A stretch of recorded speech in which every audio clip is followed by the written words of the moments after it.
I'd like to just quickly before we start, as well as thanking you guys for coming, acknowledging 3 representatives from the March of the Living who are here, Viv, Rennie and Cedric. I thank you for coming along, and also thank you for sharing the experience with myself and Yocheved and indeed Jewish Care and the contribution that you make to Jewish Care. I'm very proud to work for this organisation. It's an organisation that, though is imperfect at times, seeks to learn from the past and to improve for its own betterment and the betterment of our community. It's an organisation that stands up to support a great many who cannot access services, and it supports those who need supports and services delivered in a manner that suits their unique needs. This is an organisation that honours our community it serves by investing in March of the Living. It understands that the Shoah has informed our community uniquely through waves of migration, population growth, unique experience, and importantly, intergenerational trauma. This was a once-in-a-lifetime experience, and I'm very pleased to be able to explain and share my reflection with you guys. I want to start first of all with a little bit of an explanation of why I applied. These are my kids. This is Stella. Stella is 11 years old. She's fortunately never experienced terror, trauma or deprivation. She knows only connections and security and the ability to play freely. She knows what it is to be herself and express her rock star attitude. Unfortunately for me, she wants to rock the rugby stage. This is Elias. Elias is 9 years old, and he only knows the opportunity to be proud and to be able to express his personality. There is nothing shameful about his existence, his heritage, and he's never suffered from marginalisation, discrimination or oppression. He knows what it is to be free and to fly though. My kids and their peers and the broader community need to have a closer appreciation of what the Holocaust or the Shoah and instances like it really are, and they must understand the impact that these atrocities have on the future. Standing silently by is dangerous. It is not just about the Holocaust. Consider the Rohingya in Myanmar. Consider the Yazidi in Iraq and many other instances. Consider the oppression of women and homosexuals at home here in Australia. I want my kids and their peers to enjoy their freedoms, but also to appreciate it and speak out for those who have no voice. I wanted to experience the March of the Living so I could learn and give a closer first-hand account of these horrors for those who have no context. I've been at Jewish Care for about 4 years now, or nearly 4 years now, but I have to acknowledge I came to Jewish Care with stereotypes in mind about the Jewish community. And over the time I've come to appreciate some of the origins of these stereotypes. And the Jewish people have been marginalised and constantly oppressed for millennia. It's not just about the Holocaust. The Holocaust, of course, is a recent, but regrettably not the most recent and obnoxious of these oppressive instances. As we know, anti-Semitic behaviour is alive and well, and I was shocked in Poland to see examples of the Magen David, the Star of David, with hangman's nooses daubed on walls and passed off as trivial inter-football club rivalry. As I mentioned previously, I wanted to learn more firsthand to appreciate the context so I could bring it back and contribute to destigmatisation of the Jewish experience. I believe this could be achieved not only by direct education to the non-Jewish community, but also being seen by the Jewish community as a non-Jewish community member with a stronger and deeper understanding and empathy. As a senior leader of Jewish Care, this is something I also need to model and impart to our staff. We cannot ignore the fact that the majority of our staff here at Jewish Care are not Jewish. So anything I can do to model the behaviours and educate them as well is important. Jewish Care has four pillars of leadership, being empathy, goal setting, belonging and personal development. The March of the Living experience is a demonstration of all of these, but I believe it was particularly an opportunity to develop my empathy for the community that we serve. The final reason I applied is because our community is global. And I recently recounted, and often do to the board and executive, a totem of my near 4 years at Jewish Care. It was a wonderful story of Alice and Gitta. And Alice and Gitta, their story can be read in full in my connections of last year. But it was a really joyous experience in my life. It was a moment of chance reconnection of two long-time lost friends. They were both Holocaust survivors, but they'd been separated. And we were over there, and Gitta mentioned that she knew friends in Melbourne and knew Alice. And we managed to reconnect them in a really joyous union. And meeting Gitta and Alice in the context of the UK study tour, it caused me to reflect on the global connections of the Jewish community. And this was an opportunity to participate globally and to meet more community members internationally and bring those connections back for the betterment of Jewish care and the betterment of our community and our business. So the opportunity.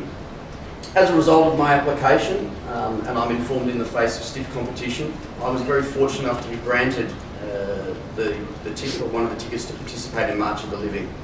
And I was blessed to have a member of our community, Yocheved Epstein, as my co-representative, and on a personal note, I thank you very much, Yocheved, for being there for me during the trip, but also for being there afterwards.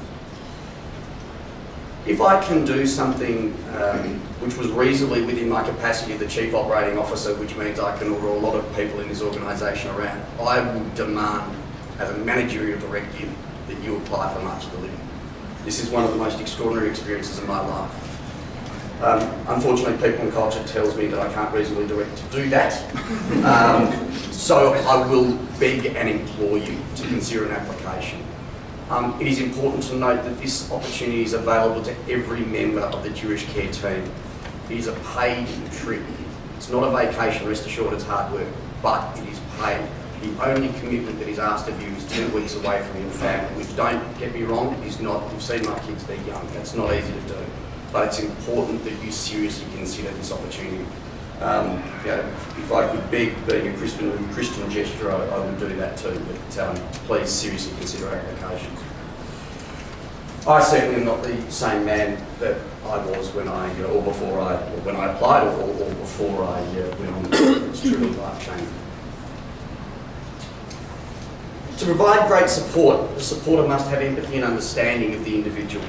Remembering and standing up is critical to ensure that history is not repeated and that society is just and equitable. Jewish Care Victoria is committed to educating staff and volunteers about the Shoah because we know our community is heavily informed by the trauma of the Holocaust. Victoria is home to the second largest per capita survivor community outside Israel. Through education, promotion, Jewish care values and ethos, we seek to understand people's context to make our community a better one. But importantly, and something that I learned, is in addition to our Jewish community, Jewish Care supports non-Jews, and this is something that I really reflected on. We do this because people are drawn to the Jewish values and ethos. We do this because it is right and just and equitable to support all those who call upon us. People who would have been targeted under the Holocaust, beautiful people with a disability, mental illness, or those from the LGBTI community, or some that were just different. Without exaggeration, I have come to describe the March of the Living as one of the most profound experiences of my life, and quite frankly, nearly being equal to being handed my firstborn child. It was an immediate and overwhelming sense of love, but there's also is a sense of fear for the future, for my inability and my inexperience of dealing with what I've been given, and for the responsibility that now lays ahead of me. There's a sense of never wanting to let it go, but certainly a sense that life will never be the same again for me. I was born and raised in the safety and security of suburban Melbourne. I was fortunate enough to be provided with a very high quality education, but sadly the context of my Holocaust knowledge was limited to documentaries on the History Channel and intermittent serious moments, probably also sober moments, whilst travelling through Europe in places like the Anne Frank Museum or visiting carriages of the Czech Republic. On reflection, particularly after the March of the Living, it was extraordinarily superficial. The Holocaust and all its hatred existed as a distant intrigue, I'm now ashamed to say. I did not deeply appreciate the breadth and depth of hatred before I started speaking to survivors and have read their testimony. Sadly, I did not even understand what it meant to be a survivor. It is so much more than the archetypal tattoo or striped pyjamas. Since joining Jewish Care, I've also come to understand that the Shoah has not ended. Its impacts are as fresh today for the children of survivors, and indeed their grandchildren, and even great-grandchildren. These are the same generation as my own children. On reflection, having had some dealings with the Jewish communities in other countries, the Shoah clearly informs the Australian Jewish community. And I'm very pleased to note, now that I think about it, that many community members, particularly here in Melbourne, when talking about their family, will proudly talk of their linkage to the Holocaust and how that has informed their migration and arrival and development in Australia. I've spoken to children, grandchildren and great-grandchildren about the impact of an atrocity that occurred more than 7 years ago. And this was very poignantly pointed out to me by Ruby Craner Tucci, daughter of Marilyn Craner and granddaughter of Harvey Craner. Ruby went to Yad Vashem in 2016 and on return wrote in Farrago, the Melbourne University Student Union magazine, "I saw the Holocaust. My head became filled with the fear and worry of those involved. Tears ran wild and my knees crumbled beneath me. The Holocaust is a part of history that is studied. But for me, it is a history that is still lived. This tragedy is my narrative. It is personal and yet a shared experience. There is a responsibility to remember."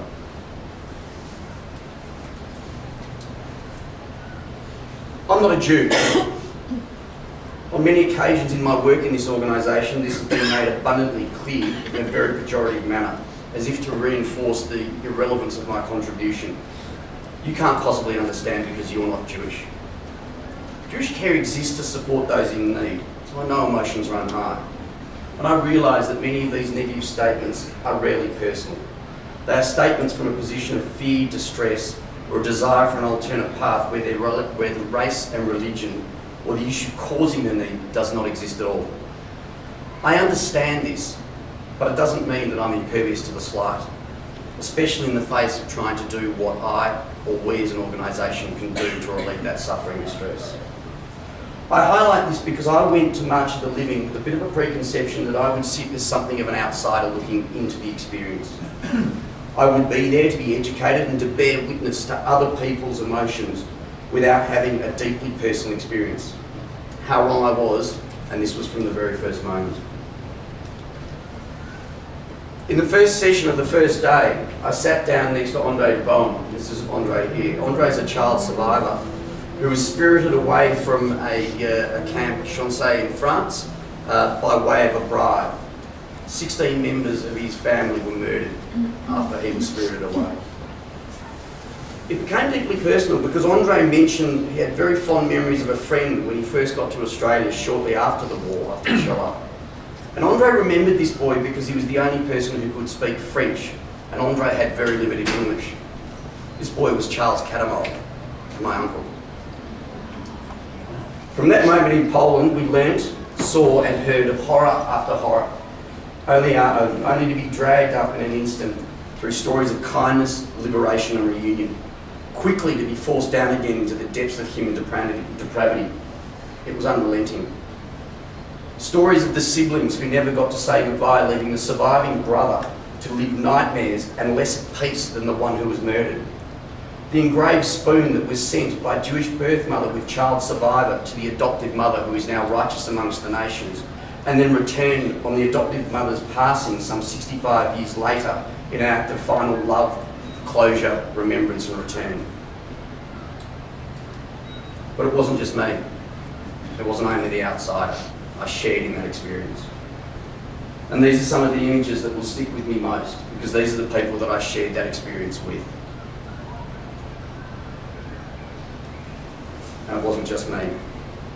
Yocheved, I thank you again for being there. I should also mention that Yocheved has been there for me afterwards. The trip has impacted me greatly and she's been an extraordinary support. So thank you very much. One of the really challenging things wasn't just the horrors, it was the reaction to it. And there are many things that we don't necessarily want to think about, and these are certainly what have impacted me the most and have caused me to be a changed man. I have to acknowledge that had I lived in Australia during the war, I'm blind in one eye. I would not have been eligible to fight for Australia against the Nazis or the other oppressive regimes. Quite frankly, I have to admit that I might even have been indifferent to the horrendous acts being perpetrated across Europe, as many were.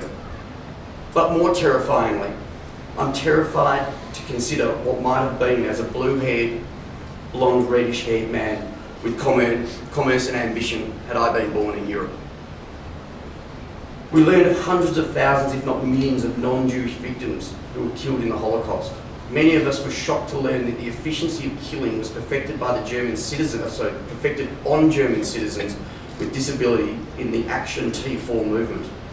I cried for their loss, knowing that their families too would grieve for further generations. I wondered if these people's memory had been forgotten in a weight of numbers. Unable to sleep and alone in my room one night, I spent hours searching for information, seeking to assure that these others were not forgotten.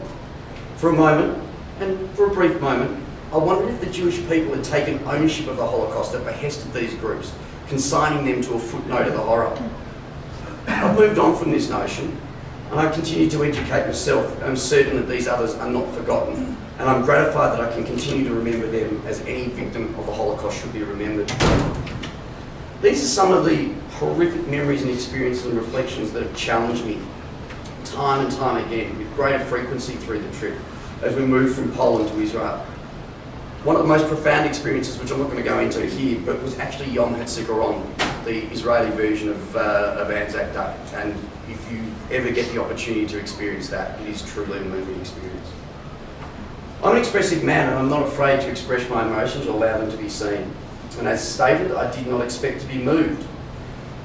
Recall that I anticipated being something of the outside observer. I've been told this on more than one occasion. And I can even say, unfortunately, with a very real confidence, that a few initially viewed my participation on March of the Living with some scepticism.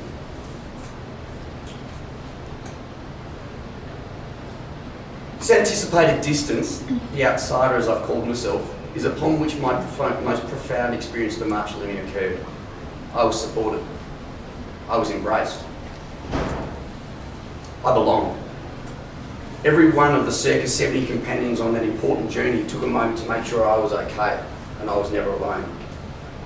I learned more about fundamental belonging in those 2 weeks than ever before. Sure, I had my family, I had my extended family, and I wouldn't trade them for the world. But what I realised I don't have is a tribe with a shared and unquestioned history. For the first time, I truly saw what it was to be a Jew. This unconditional sense of belonging provides strength, unity and resilience. I learned that it is not a defensive circle the wagons mentality and stereotype, as is often perceived by others. It is a coming together of a group of people who celebrate their commonality despite their diversity. The unquestioned belonging fosters difference of opinion and the safety of debate. This allows for discourse and disagreement, but also breeds creativity and the unity which is passionately celebrated. It ensures shared success, but also continued survival. During these 2 weeks, in the context of destruction and horrors, I experienced the strength of the Jewish people.